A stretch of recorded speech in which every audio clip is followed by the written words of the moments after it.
Hi, Peter Rose, Longwood Currency Trading.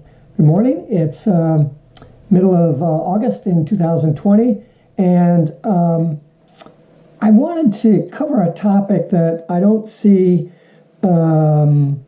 discussed in any of the educational resources or other videos and stuff, and that's the case for trading only one Forex pair rather than many Forex pairs.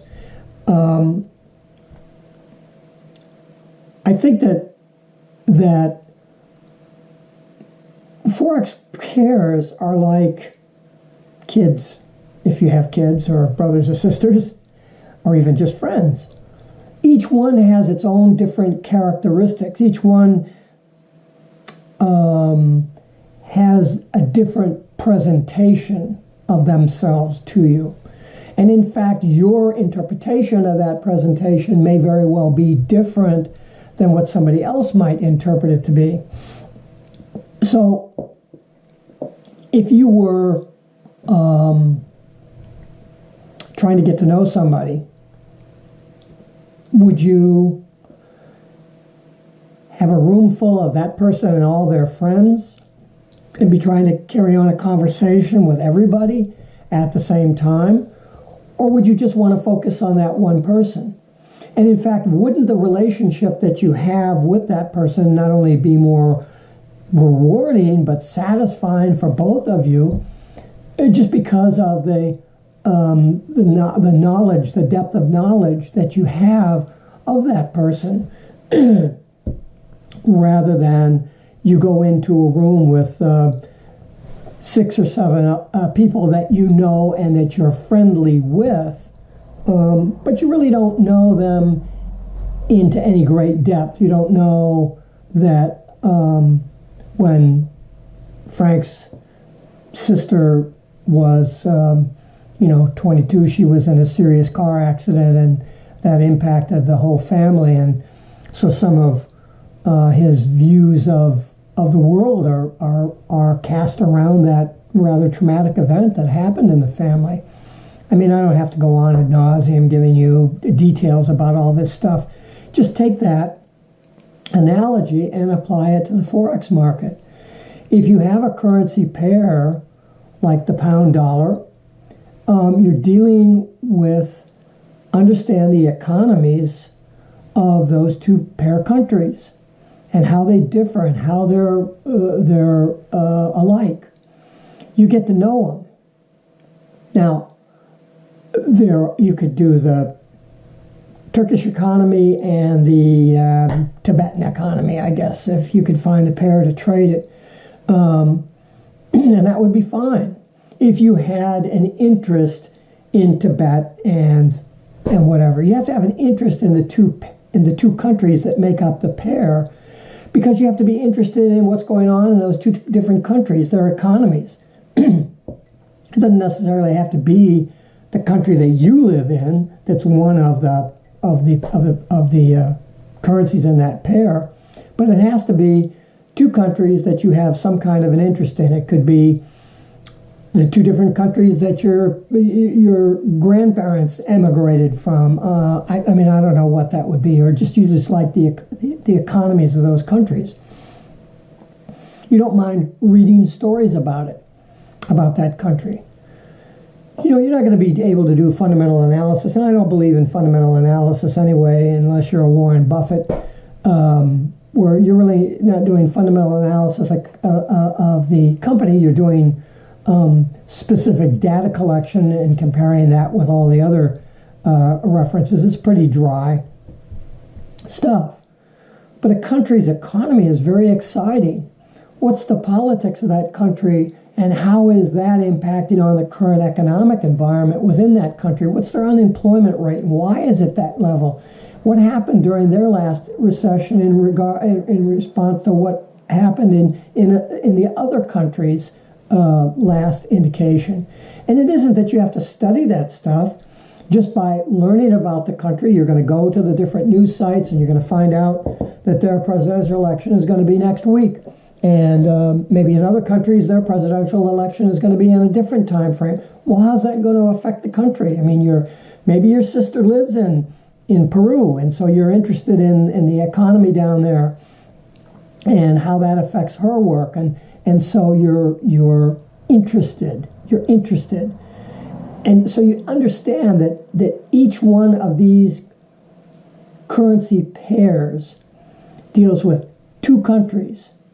So you're learning about the characteristics of not only each one of those countries, but how those countries' economies can interact with each other. Oh, that's a lot of work.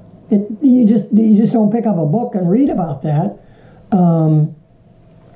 It's a process of checking your prices every day, and why is the for example the pound dollar, why is the pound up today when the unemployment figures for the U.S. came in and they're really good. They didn't go up. Why didn't the dollar get stronger and therefore the pound dollar pair go down? Well, because this happened over there that was more important than our particular figures.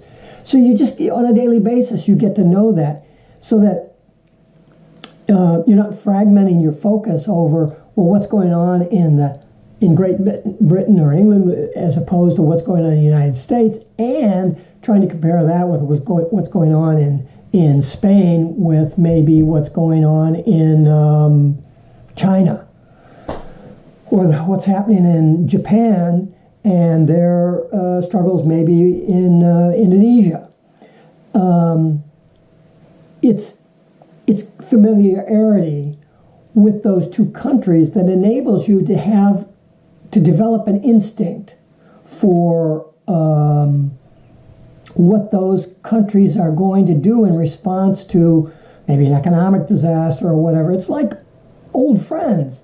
You have a friend and I don't know, they call you up and they say, gee, I was just in a car accident the other day. And because you know that person, you know that they're probably okay because they're calling you and they're going to tell you about this, and so that's okay. So the question is, oh my God, are you still alive? It's like, well, how bad was the car damaged or whatever, because you know that the guy rides around in a classic car and that's his favorite thing, and you just know how that person is going to react to that particular situation.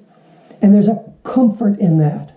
And that allows you to say, gee, I'm gonna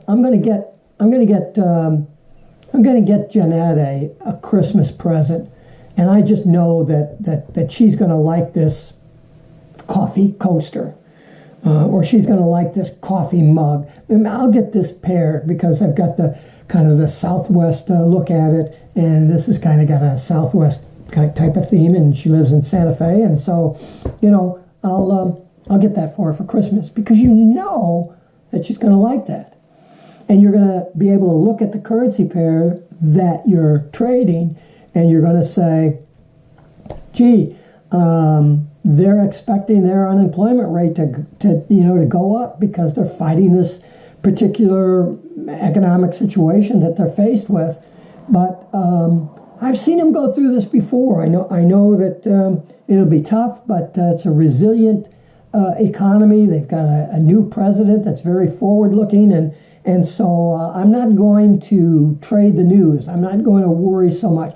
Yeah, maybe the price will go down a little bit for a day or so, but the current uptrend shouldn't be jeopardized too much. So it's like an old friend, and you can kind of sort of anticipate future behavior. It's not that you do anticipatory trades, and I've done videos and blog posts on anticipatory trades before, so if you're interested in that, you can take a look at that information, but you're not doing anything in anticipation. You're only saying, well, I think the probability of this happening over that happening is far greater, and so therefore that's sort of the direction that I'll look at in order to apply my trading toward. And look, if you're trading just for the money, to make money, you shouldn't be. You should be trading because you love to trade. You love to get involved in it. You're interested in the economies of these two countries, and as a result of that, you can make money. But the goal is to make money. All right, this is call it like it is. If you can't make money from two countries in the pair that you're trading, you're not going to be able to change to another pair and make money there because it's your trading that's wrong. So what difference does it make if you make it off the dollar yen or you make it off the Australian dollar versus the New Zealand dollar? What difference does it make? What difference does it make what the pair is? What difference does it make if you make 5 pips a day on the pound dollar, or you make $5 a day per thousand on some other pair?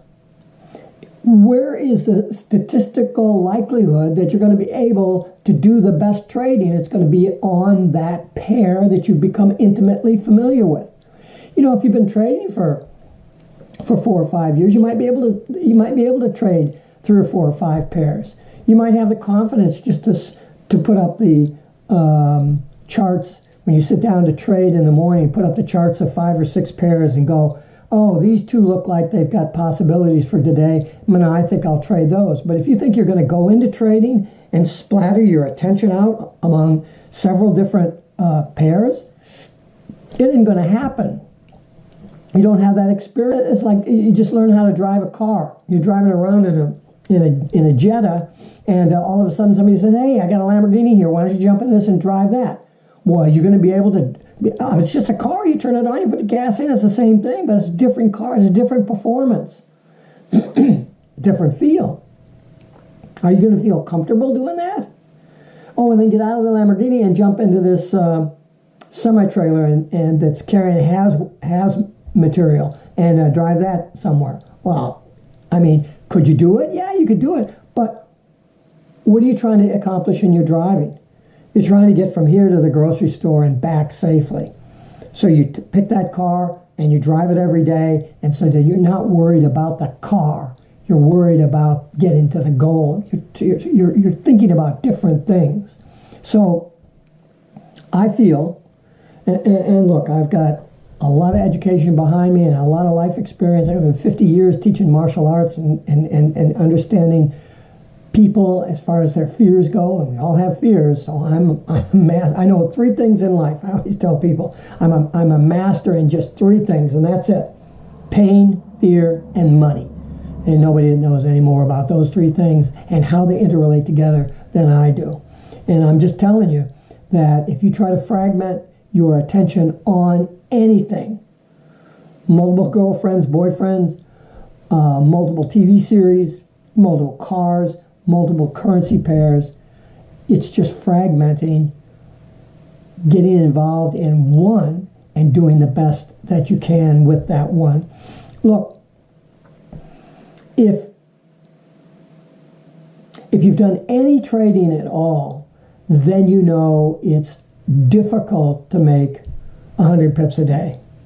It's difficult to make 30 pips a day. And look, I'm not talking about, oh, I trade a 10 lot, so I make 10 pips with the 10 lot. That's not 100 pips that I made. It's 10 pips on 100 lots.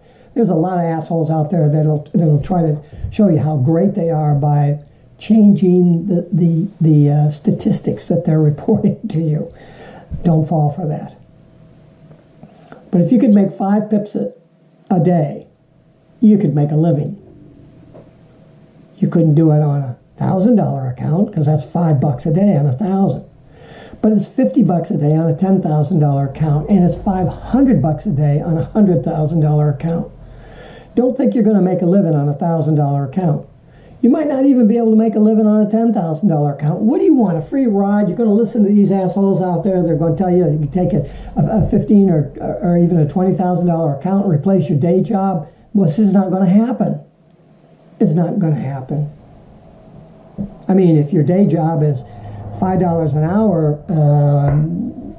taking tickets at the movie theater, maybe you could replace that on a $10,000 account. Look, you're just try to be realistic about what we're talking about here.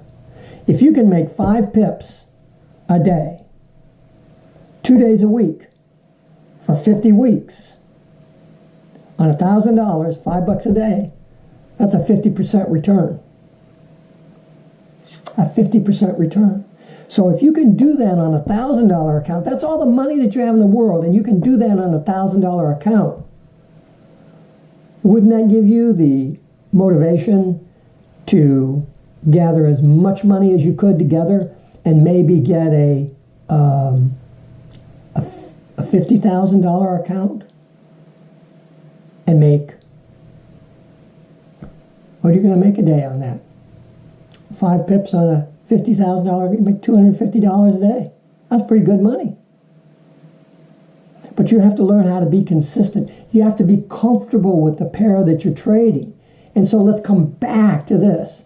Trading is very, very simple. It's our emotions that get involved in screwing everything up.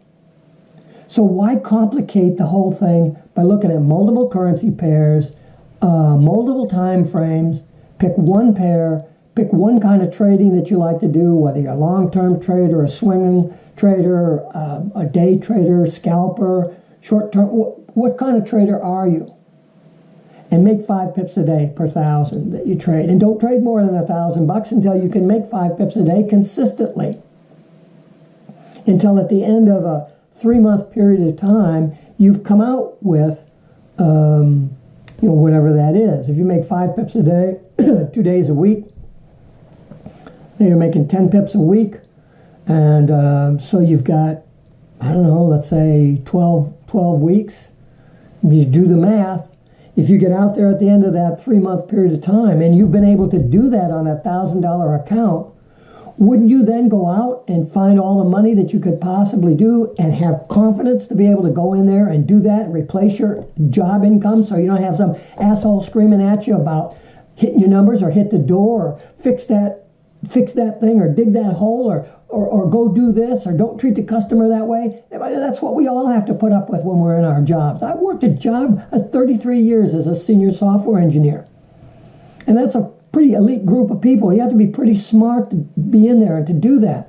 But man, you don't need some salesman coming into you telling you got to add this to your application that you're writing and you got to be able to do it in 2 weeks because that's what the customer wanted.